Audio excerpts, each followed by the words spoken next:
Sarah Martinez had always been different from other girls in her small Texas town. While her classmates spent their weekends at the mall or hanging out at the local diner, Sarah was at home reading military history books and watching documentaries about World War II. Her bedroom walls were covered with pictures of female pilots from the 1940s, and she could name every aircraft used in major battles. Her parents thought it was just a phase. Her father, a car mechanic, often joked that Sarah would grow out of her Army obsession once she discovered boys and makeup. Her mother, a nurse at the local hospital, was more supportive but still worried about Sarah's unusual interests for a teenage girl in their conservative town. Sarah's fascination with military history wasn't just casual interest. She spent hours researching stories of brave soldiers, particularly women who had served in combat roles throughout history. She read about Soviet female snipers, British Special Operations executive agents, and American women Air Force service pilots. These stories filled her with a deep respect for military service and those who had sacrificed everything for their country. When Sarah turned 18, she made a decision that shocked everyone who knew her. Instead of going to college like her parents had planned, she walked into the Army recruitment office in the next town over. The recruiter, Sergeant Williams, was surprised to see such a young woman walk in alone, but he was even more surprised by her knowledge and determination. Sarah sailed through basic training at Fort Moore, Georgia. Her drill instructors were tough on everyone, but they quickly noticed that Sarah was different. She never complained about the physical demands, never questioned orders, and always volunteered for extra duties. Her fellow recruits initially thought she was trying to show off, but they soon realized that Sarah genuinely loved everything about military life.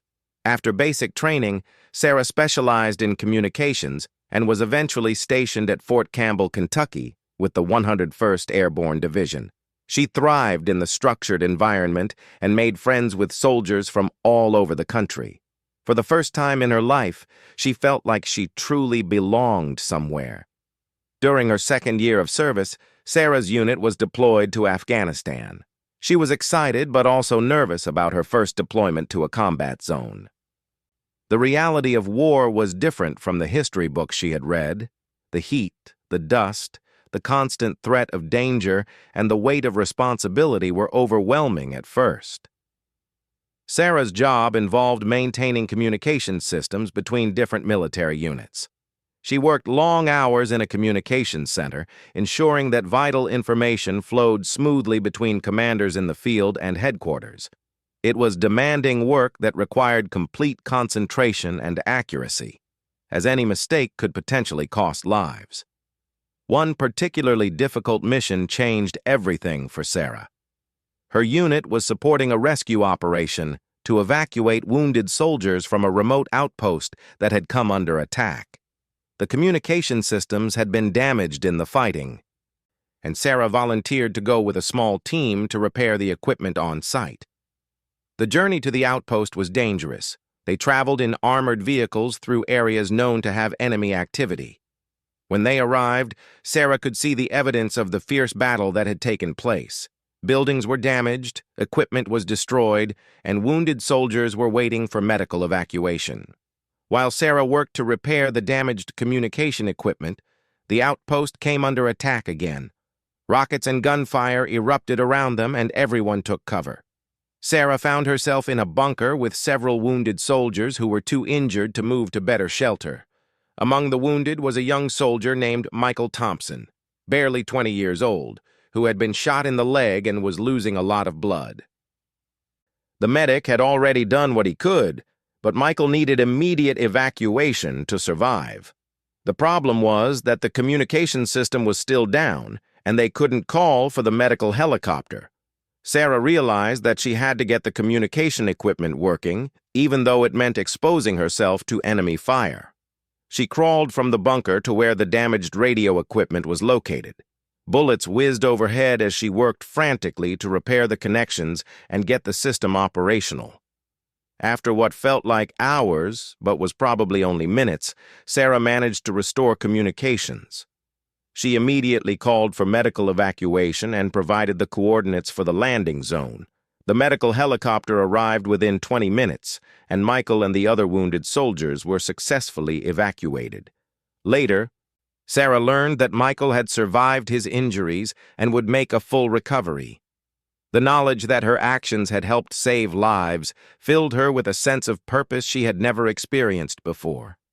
She realized that this was exactly where she was meant to be and what she was meant to do. When Sarah's deployment ended, she returned to Fort Campbell changed by her experiences. The young woman who had left for Afghanistan was confident and capable, but the soldier who returned was something more. She had proven herself under the worst possible circumstances and had earned the respect of everyone who served with her. Back in the United States, Sarah continued her military career with renewed dedication.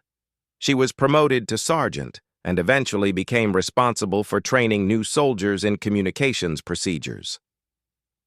Her experience in Afghanistan had taught her the critical importance of reliable communication in military operations. During this time, Sarah made a decision that would later prove to be more significant than she could have imagined. She decided to get a tattoo to commemorate her service and the lives that had been saved during that difficult mission in Afghanistan. Sarah spent weeks researching different designs and meanings. She didn't want something flashy or decorative. Instead, she wanted something that would honor the sacrifice and service of all the soldiers she had served with.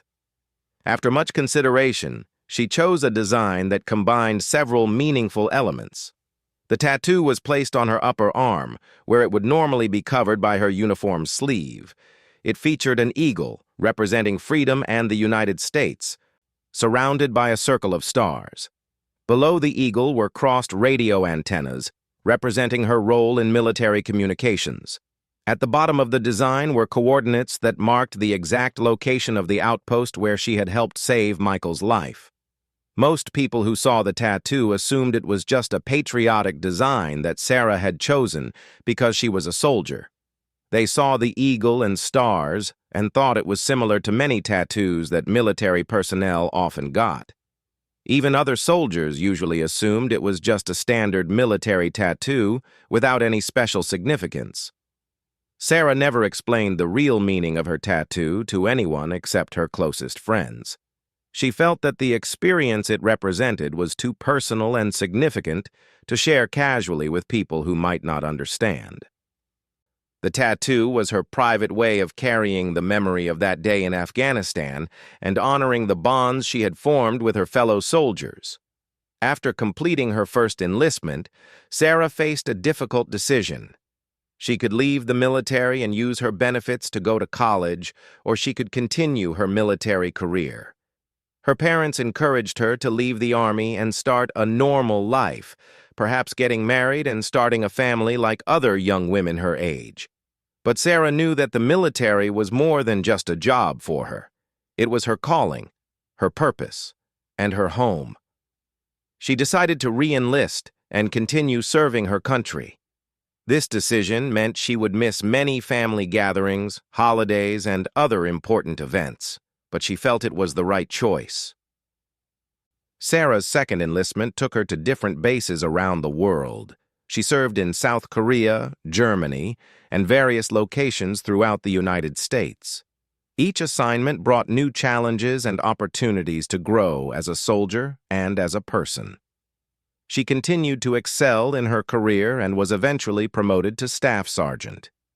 Throughout her military career, Sarah kept in touch with some of the soldiers she had served with in Afghanistan, including Michael Thompson.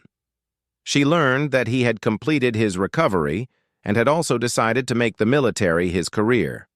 Knowing that her actions had not only saved his life, but had also allowed him to continue serving made her feel that every challenge she had faced had been worthwhile.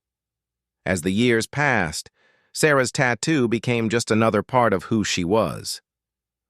Most people who noticed it made assumptions about its meaning, but few ever asked for details. Sarah was fine with this arrangement. The tattoo served its purpose for her, keeping alive the memories and meaning of her most significant military experience. Sarah had no idea that one day this tattoo would lead to an encounter that would change her life and reveal connections she never knew existed. The simple design on her arm carried a story that was about to intersect with someone else's story in the most unexpected way. 15 years had passed since Sarah's first deployment to Afghanistan. She was now a master sergeant with an impressive career behind her, having served in multiple deployments and earned numerous commendations for her service. Her expertise in military communications had made her a valuable asset to every unit she had joined. Sarah was now stationed at Joint Base Lewis McChord in Washington State, where she worked as a senior instructor at the Army's Communications School. Her job involved training the next generation of military communication specialists, passing on the knowledge and experience she had gained over her long career. The base was hosting a major military ceremony to honor veterans and active duty personnel. Representatives from all branches of the military would be attending, including several high-ranking officers and government officials.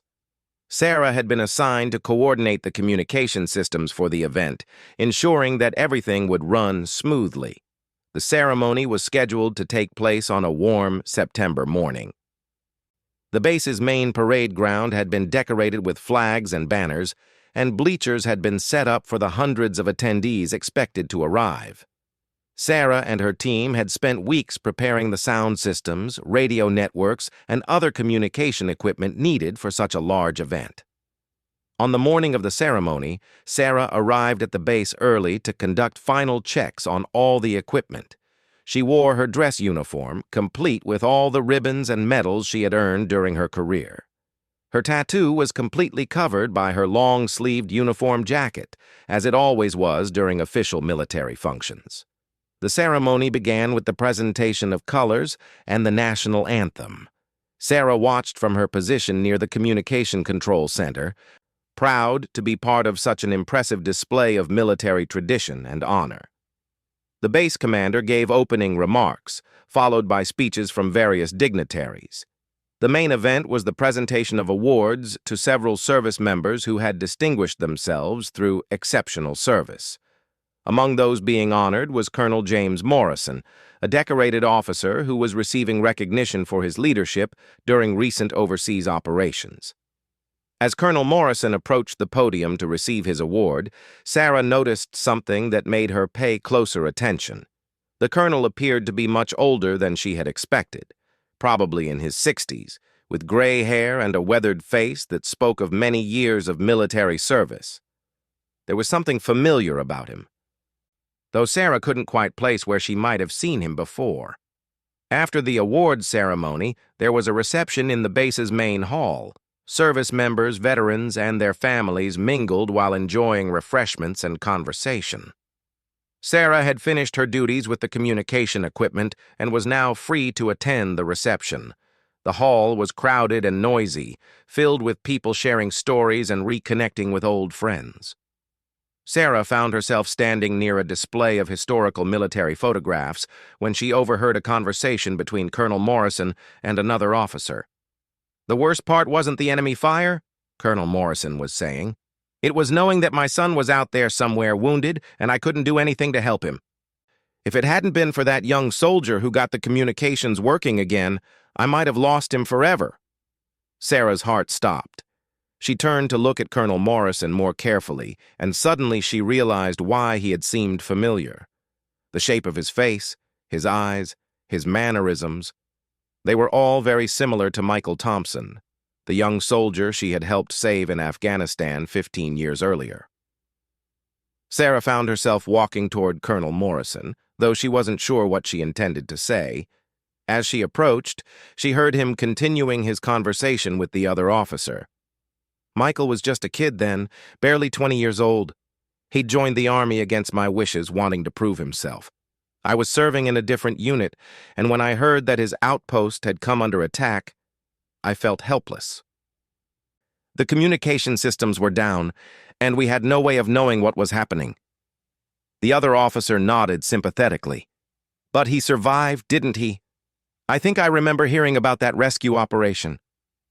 Yes, he survived, thanks to a communications specialist who risked her own life to repair the equipment under enemy fire.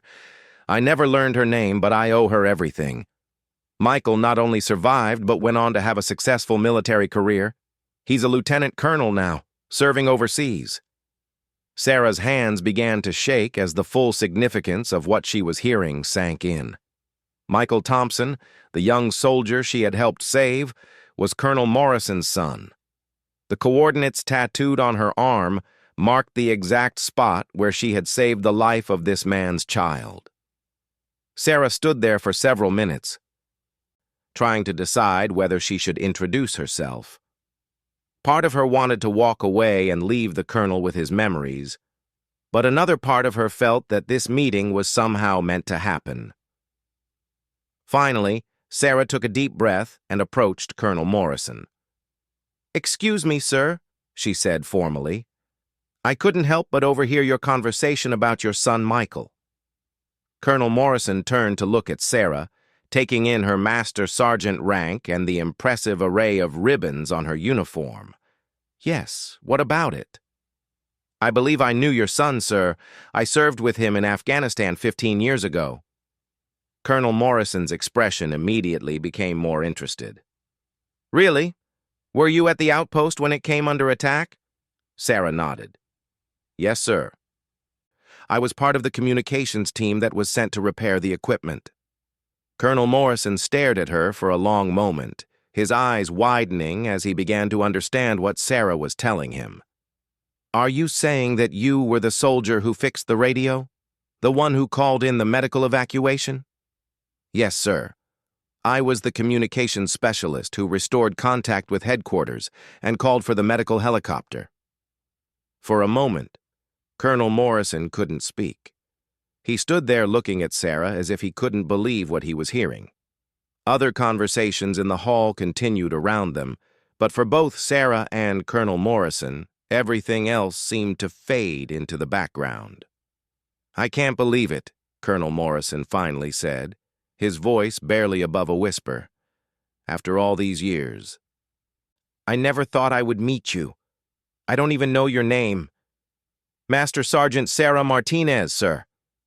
Colonel Morrison extended his hand to shake Sarah's, but his grip lingered longer than a typical military handshake. "Sergeant Martinez, I have thought about you every day for 15 years. You saved my son's life." Other people at the reception began to notice the intensity of the conversation between Colonel Morrison and Sarah. Some moved closer, curious about what was happening, while others gave them space, sensing that something important was occurring. "Sir, I was just doing my job," Sarah said, though she could feel tears beginning to form in her eyes. "No," Colonel Morrison said firmly. "What you did went far beyond duty. You risked your own life to save wounded soldiers you barely knew. Michael told me later that you crawled through enemy fire to reach that radio equipment." Sarah nodded, remembering the fear she had felt that day and the determination that had driven her to complete the mission regardless of the danger. "I need to show you something," Sarah said suddenly. She looked around the reception hall, realizing that this wasn't the appropriate place for what she wanted to share with Colonel Morrison. "Is there somewhere we could talk privately?" Colonel Morrison nodded and led Sarah to a quiet corner of the hall, away from the crowd. "What did you want to show me?" Sarah hesitated for a moment, then began to roll up the sleeve of her uniform jacket. "I got this tattoo after I returned from Afghanistan. Most people think it's just a patriotic design, but it has a very specific meaning." As Sarah revealed her tattoo, Colonel Morrison leaned in to look at it more closely. He could see the eagle, the stars, the crossed radio antennas, and at the bottom a series of numbers that he immediately recognized as military coordinates. "Those coordinates," Colonel Morrison said slowly, "are they from the outpost?" "Yes, sir. They mark the exact location where I called in the medical evacuation for your son and the other wounded soldiers." Colonel Morrison stared at the tattoo for a long moment. trying to process the significance of what he was seeing. This young woman had not only saved his son's life, but had permanently marked her own body to commemorate that day and honor the soldiers she had served with. "I don't know what to say," Colonel Morrison said, his voice thick with emotion. "You've carried that day with you all these years. It was the most important day of my military career, sir. The day I truly understood what it means to serve." Colonel Morrison looked at Sarah with a mixture of gratitude, respect, and something approaching awe. He realized that he was looking at a soldier who embodied everything he had spent his career trying to represent: courage, sacrifice, and unwavering commitment to fellow service members. As they stood there in the quiet corner of the reception hall, both Sarah and Colonel Morrison felt the weight of the moment. 15 years after that dangerous day in Afghanistan, the woman who had saved his son's life was standing in front of him, wearing the proof of her commitment permanently etched on her skin. Neither of them knew that this encounter was about to become even more significant than either could have imagined. Colonel Morrison stood in silence for several minutes, staring at Sarah's tattoo. The weight of 15 years of gratitude, mixed with the overwhelming realization that he was finally meeting the person who had saved his son's life, was almost too much to process. "Sergeant Martinez," he said finally, "I need to tell you something that you don't know about that day." Sarah looked at him expectantly, wondering what else there could be to the story she thought she knew so well. "When Michael's outpost came under attack, I was serving as operations officer for the regional command. I was the one monitoring all the radio traffic from headquarters. When we lost communication with his unit, I knew that wounded soldiers needed immediate evacuation, but we had no way to guide the medical helicopters to the right location." Colonel Morrison paused, clearly struggling with the emotion of reliving that day. "I sat in that command center, listening to static where my son's voice should have been, knowing that every minute of delay could cost him his life. Then suddenly, your voice came through on the radio, clear and strong, providing coordinates and casualty reports." Sarah had never known about Colonel Morrison's role in the command center that day. She had simply called in the medical evacuation request to whoever was monitoring the frequencies, not knowing that Michael's father was on the other end of the radio. "I was the one who took your call," Colonel Morrison continued. "I was the one who dispatched the medical helicopters based on your coordinates. Your voice was the most beautiful sound I had ever heard, because it meant my son was going to live." The significance of this revelation hit Sarah like a physical blow. Not only had she saved Michael's life by restoring communications, but she had unknowingly worked directly with his father to coordinate the rescue. The coordinates on her tattoo represented not just the location where she had helped save a fellow soldier, but the exact spot where a father and his military family had worked together across impossible circumstances. "I recorded your transmission that day," Colonel Morrison said quietly. "It's against regulations, but I couldn't help myself. I kept the recording all these years, and I've listened to it hundreds of times. Would you like to hear it?" Sarah nodded, though she wasn't sure she was emotionally prepared for what she was about to experience. Colonel Morrison pulled out his phone and found an audio file. The quality was poor, with static and background noise, but Sarah's voice came through clearly. "Command, this is Sierra 7. We have restored communications at grid 41R QR 112345 67890. Request immediate medical evacuation for 5 wounded soldiers. 1 critical, 4 walking wounded. Landing zone is secure and marked with orange smoke." Hearing her own voice from that day transported Sarah back to Afghanistan. She remembered the fear, the adrenaline, the desperate urgency to get help for the wounded soldiers. But now she was hearing it with the knowledge that Michael's father had been the one receiving her call. "And here was my response," Colonel Morrison said, playing the next part of the recording. His voice, 15 years younger but still recognizable, came through the static. Sierra 7, this is command. Medical evacuation is en route. ETA 8 minutes.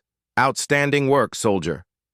Sarah realized that she was crying, and she wasn't the only one. Colonel Morrison had tears in his eyes as well, and several other people at the reception had noticed their emotional conversation and were watching from a respectful distance. "There's something else," Colonel Morrison said. "After Michael recovered from his wounds, he told me about the communications specialist who had saved his life.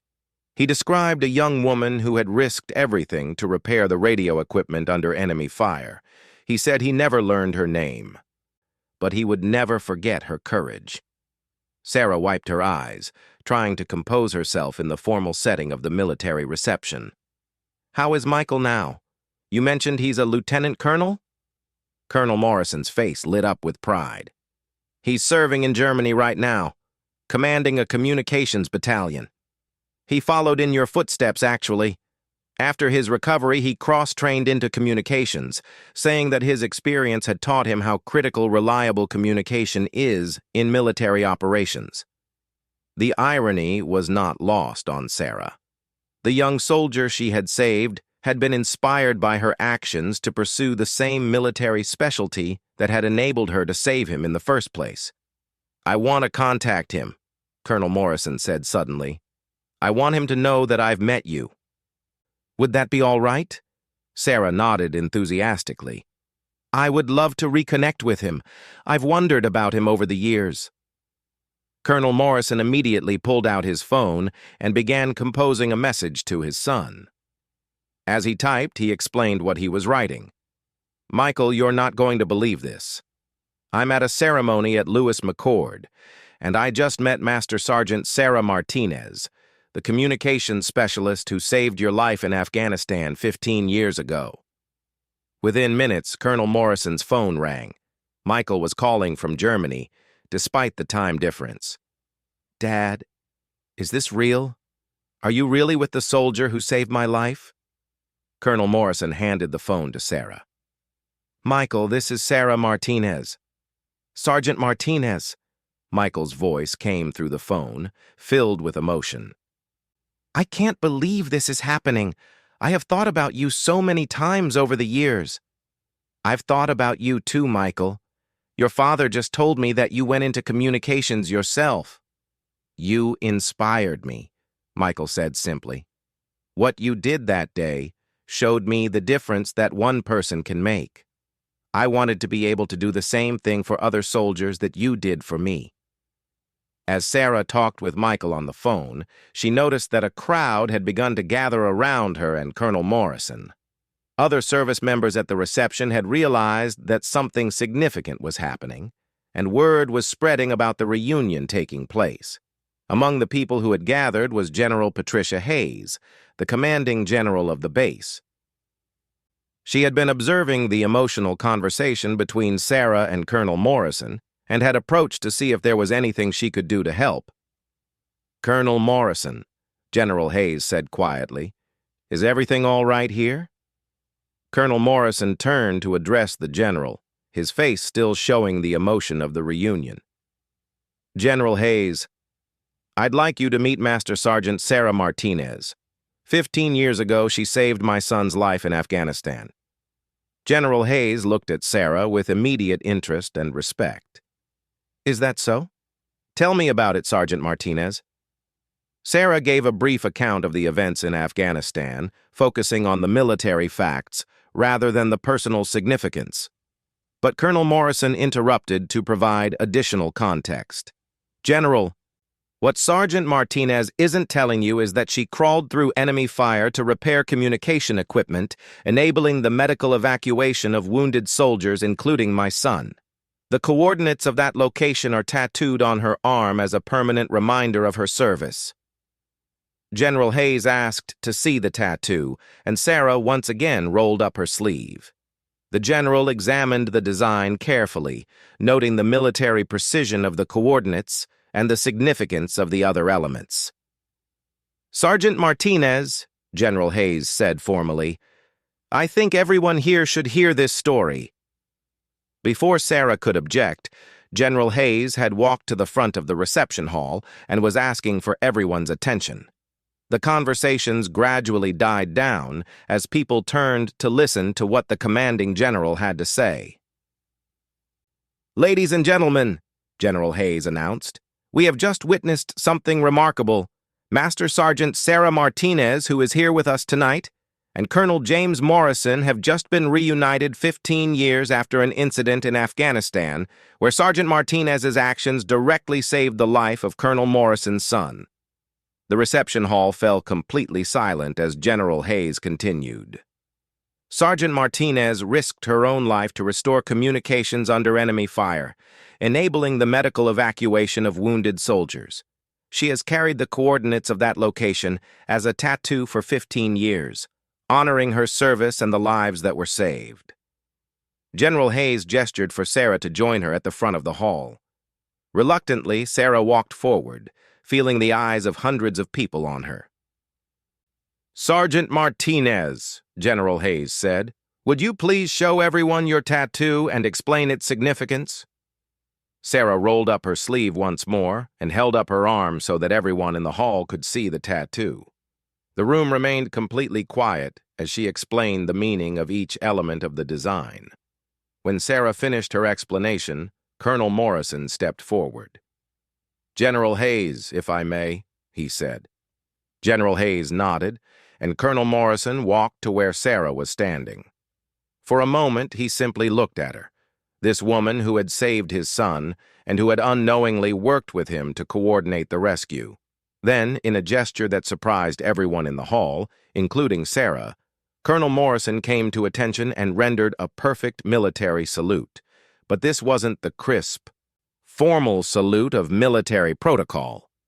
This was a salute filled with 15 years of gratitude, respect, and emotion. As Colonel Morrison held his salute, tears began flowing down his cheeks. The sight of a distinguished military officer, a colonel with decades of service, crying as he saluted a master sergeant was deeply moving to everyone present. Sarah immediately returned the salute, though she too was crying. The formal military gesture had become something much more significant, a recognition of service, sacrifice, and the bonds that connect military families across time and distance. The entire reception hall erupted in spontaneous applause. Service members, veterans, and their families clapped and cheered, recognizing the significance of what they were witnessing. Some people were crying. Others were calling out words of appreciation and support.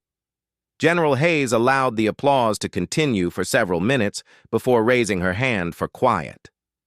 "Sergeant Martinez," she said, "your story embodies everything that is best about military service. Your courage, your commitment to your fellow soldiers, and your humility in the face of recognition are an inspiration to all of us." The general then turned to address the entire gathering. "This is why we serve," she said. "This is why we wear the uniform, not for glory or recognition, but for the soldier standing next to us. Sergeant Martinez exemplifies the values that make our military strong." As the formal part of the evening wound down, Sarah found herself surrounded by people wanting to thank her, shake her hand, or simply hear more about her experiences. But the most meaningful conversation was with Colonel Morrison, who stayed by her side throughout the evening. "Sarah," he said, using her first name for the first time, "I want you to know that you're part of our family now. What you did for Michael, what you've carried with you all these years, it makes you family." Sarah was deeply moved by Colonel Morrison's words. She had spent her entire adult life in the military, but she had sometimes felt disconnected from her biological family, who had never fully understood her choice to make the Army her career. "Thank you, Colonel," she said. "That means more to me than you know." As the reception ended and people began to leave, Sarah reflected on the incredible chain of events that had led to this moment. A tattoo that most people dismissed as a simple patriotic design had become the catalyst for a reunion that had touched the hearts of everyone present. The coordinates on her arm would always mark the location where she had helped save Michael Thompson's life. But now they also represented something more. The moment when she had unknowingly worked with a father to save his son, and the reminder that military service creates bonds that transcend time, distance, and circumstance. Walking back to her quarters that night, Sarah felt a sense of completion that she had never experienced before. The story that had begun 15 years ago in a dusty outpost in Afghanistan had found its proper ending in a reception hall in Washington state, with tears, salutes, and the recognition that true service is measured not by the awards on your uniform, but by the lives you touch along the way.